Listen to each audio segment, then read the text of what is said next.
is Apani Dixon Amagove, and I am one of Raila Odinga supporters, and I'm very saddened by his loss of the presidency, and I voted him in.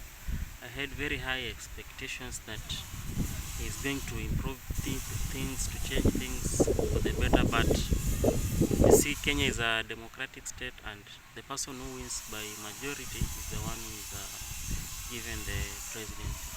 But what I can say is that Raila was played big time. He had people around him, but these people could not help him. They could not tell him to be cautious, or to be extra careful, and maybe consider the finer things and look ahead and have the bigger picture of what is coming. But these people who are surrounding him, from Junet Mohammed, all the ODM loyalists, they don't have any regard for him. They are just there for their selfish interest, and they are looking at what they are going to get, but not what they are going to get, and also the person whom is giving them that thing, what is he remaining with. So these people, they are opportunists. They are not they were not in any way adding any value to Raila Odinga. Raila Odinga was surrounded by pests, people who were sucking him, people who are biting him with one mouth, and then they are laughing him with the other one, people who are pretending to be with him, but at the same time they were working with his enemies, giving out his secrets and all his strategies. So what I can say is that these people have failed Raila big time. If Raila was being played by Uhuru, they could have realized in a very long time, and they could have a plan B. But they didn't have a plan B. They were just there. They got ODM nomination slots. They won their seats. Now all of them, they have been sworn in. Some are governors, some are MPs, but they don't have any regard for Raila Odinga. Even up to now, they have not come out to talk about it, to apologize, to say they are sorry, and also maybe to say what went wrong. They are just quiet. Some of them were being sworn in yesterday. They have not even tried. They have not even been seen near Raila Odinga. So it is very shameful. It is not a good thing. It is a very bad picture. Raila Odinga was played by Uhuru. Even if Uhuru wanted Raila to succeed him, there is much that he could have done.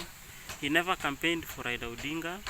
He never even he himself took the time to organize his own party, which is Jubilee. Jubilee was infiltrated a very long time ago. What was remaining was just a shell. Even now, Jubilee House is being auctioned. So what I can say is this: we who supported Raila Odinga, and now it's like, not that we are not Kenyans, or we are not equal Kenyans. Of course, there's nothing which is going to change much. Of course, if there are going to be good things, they are going to be for us all. We are going to benefit. But what I can say is that Raila Odinga has been failed, and he has been failed big time, not by his supporters, but those people who are around him. How can you say that Raila Odinga lacked agents? Seriously. I was a polling clerk in 2017, and the process at the polling station is a very simple process. You count, once the voting is done, we as the polling clerks, we count the votes for the president, the governor, the women rep, the MP, and the MCA. And at the end of the voting, it is usually very clear how many votes this candidate got, how many votes this candidate got. So it was a very simple task. Have agents at the polling station, have your own copy of the results, do your own tally. By the time even the IBC is going to announce the results, you already know what where things stand. But now, we as Raila Odinga supporters, we are being told that we voted for Raila Odinga, but his victory was stolen. Where was his victory stolen? Even if it was stolen at the polling station, where was Raila Odinga's agents? All the polling stations, there are 46,000 polling stations. You can't tell me that Raila failed to pay at least, even if he was to pay 2,000 per agent, that is 82 million, or 92 46, that is 92 million. Yeah, seriously. 92 million shillings to pay for agents. They be at the polling station, they check, they safeguard your votes. But now we are going to the Supreme Court. The Supreme Court was not in any way going to help you because voting was done at the polling station. How are you going to prove that the forms on the portal and the forms on the polling station, they were different if you don't have your own results? Now we are going to rely on the results on the portal. You even went ahead to give those polling station which you are doubting that there were discrepancies, but when this polling station results were counted, there were no any discrepancies. So what did you want the court to do?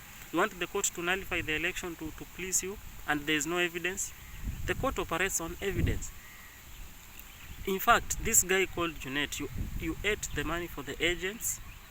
You were given money for agents, Junet and Joho. You were given money for agents, you ate the money, and you don't want to be accounted for that. You have to be accounted for that. Where did the money for the agents go? You thought that the government was going to place agents for you. Huh? You thought that the government was going to place agents for you. Another thing I want to say this to Raila Odinga.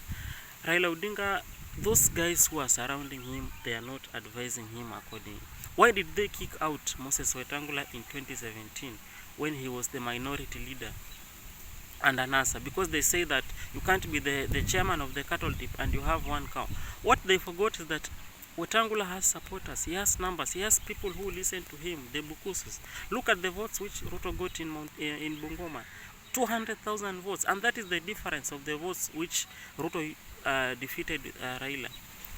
So these people who are around Raila Odinga, they don't just look at your selfish interest, don't just look at what you are getting, and at the same time you are forgetting the consequences. You are fighting the people who have stood with him, and then when push comes to shovel, when the time comes when now you need the numbers, you miss the numbers and then you start complaining. Where is Moses Wetangula now? Is the Speaker of the National Assembly, the third in command. What are you going to do to him? In fact, those guys who participated in kicking him out is now going to be your boss. You have left with a spat on the face. You are so shameful. So shameful. It's so shameful. It's so hurting. But you failed Raila Odinga. Instead of assisting him to strategize, to plan, you are there for your own interest. Some of you are governors. Some of you are MPs. Some of you are women reps. And some of them, those who are biting him with one mouth, and then laughing him with the other one. Some of them, they have already joined the government. Yeah, you thought that everyone, for everyone to come to Raila Odinga, they must pass through you. Who are you? You chased away Alfred Mutua. You chased away Amason Kingi. When they needed you, when you needed them most, you say, no, you disregarded them. But these guys, they have their supporters. Mutua was the governor, he has his supporters. Kingi was the governor, he has his supporters. So this is what I want to say. For me, I have decided I will never vote again. I will never vote again.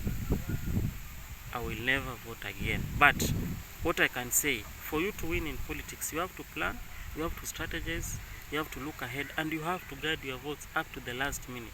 You can't tell me that ODM guys, they didn't have agents, they didn't have results. Now what were they doing at Bomas? What were they verifying? UDA guys, they were verifying results over what they had from the polling station to check if they are tallying. Now what was ODM guys verifying at Bomas? What were they verifying? You expected that the deep state, the police will help you. How? How will they help you? You have to guard your votes. So next time, plan and plan well, and if you don't plan, you are still going to these consequences are going to be the same. So plan and plan well, and when you're supporting someone, in fact, those guys who are the ODM cows, I'm calling them cows, ODM cows, be careful. Don't look at your selfish interest, look at the bigger picture, and don't look at what you are getting you yourself while forgetting the party and the million of supporters. But for me, I'll never vote, and I don't think I am going to be anywhere near things to do with the voting. So that is what I have to say. Thank you.